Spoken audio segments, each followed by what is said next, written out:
Hi guys, thanks for tuning into my YouTube channel, and for those of you who are here for the first time, my name is Catherine and I tell true stories and facts.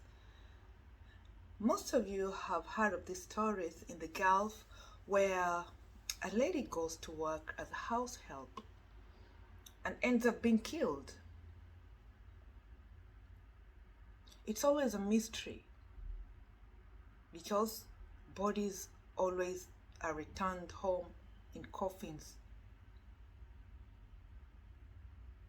with some eyes missing, some body organs missing, and some just broken like that, but you never hear the story behind the cause of such a brutal reaction from the employer, whoever kills them.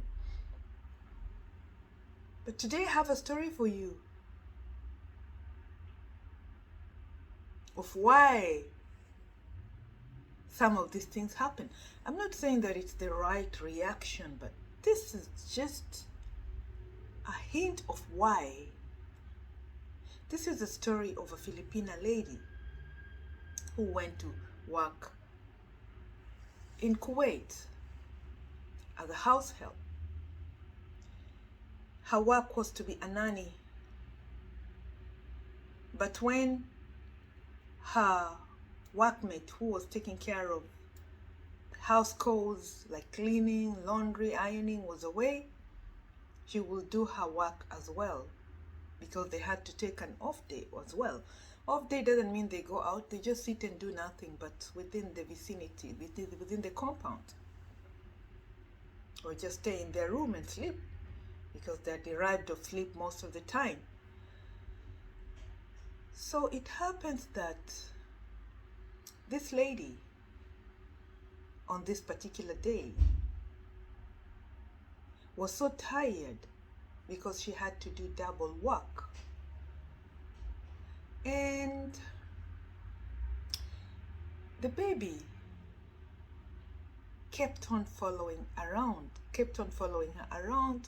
because of course you're her nanny, she's the nanny, and you know how kids are clingy sometimes, they don't want you to leave them. And one funny thing is that they're even more closer to their nannies than their mothers, because their mothers just leave them all the time in the hands of the nannies to feed them, to wash them, to take them to school. Some of them even don't know their mother, and this sometimes causes jealousy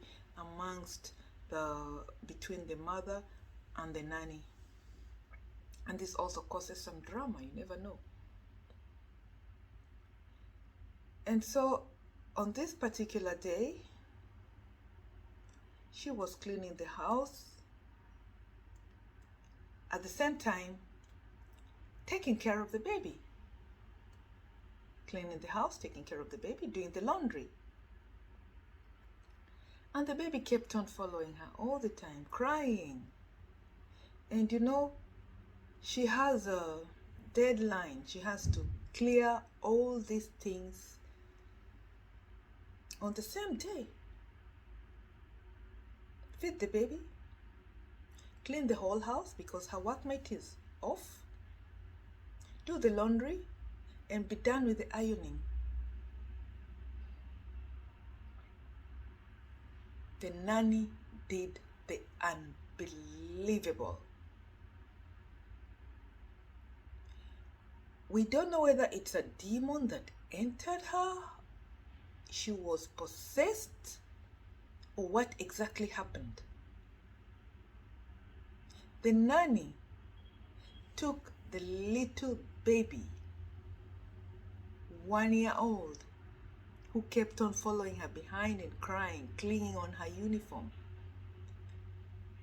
opened the laundry machine, put the kid inside, and started the machine. What is that? Anyone in their right mental state, which she was funny enough, cannot think of doing such a thing. So could it be a temporary possession by a demon or what?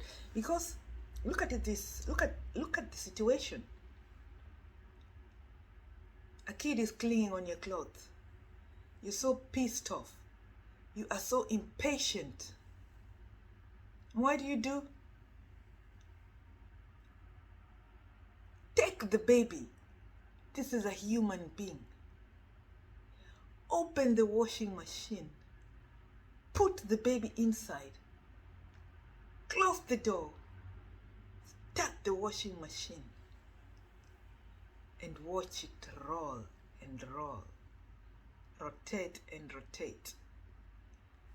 And nothing comes to your brain, even if it's temporarily madness. I mean, would you realize, what the hell am I doing? And stop the machine?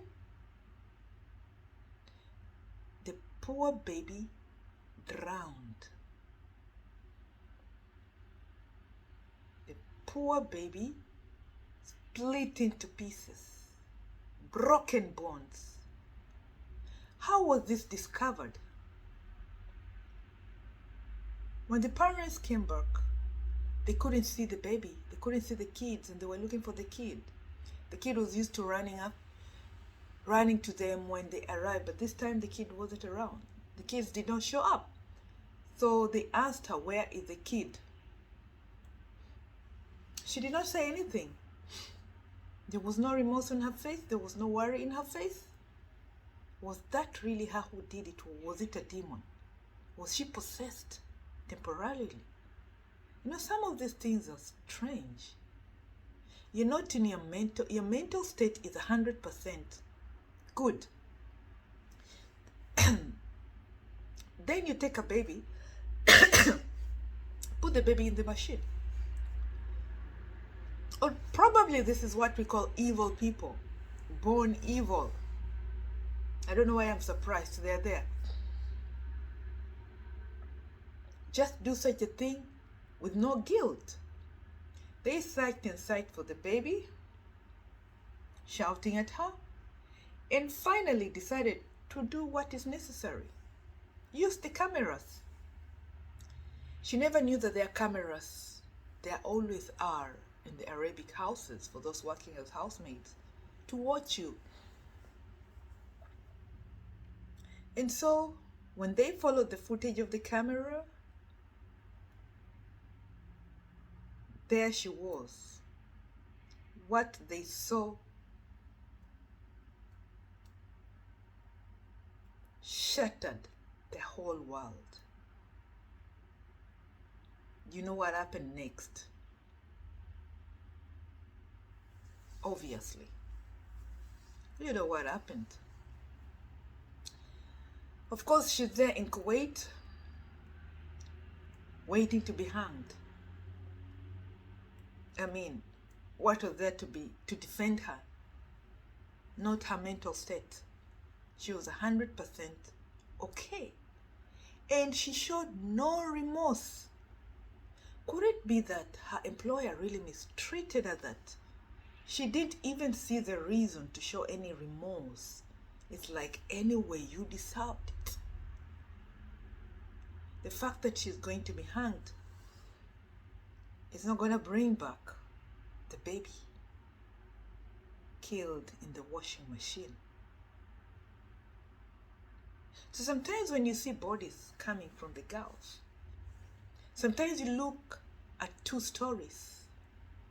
Sometimes you need to look at both sides of the story before we judge. But most of the time, it's not the employee. Most of the time, it's the employer. So if you like my content, like, share, and subscribe. Ciao.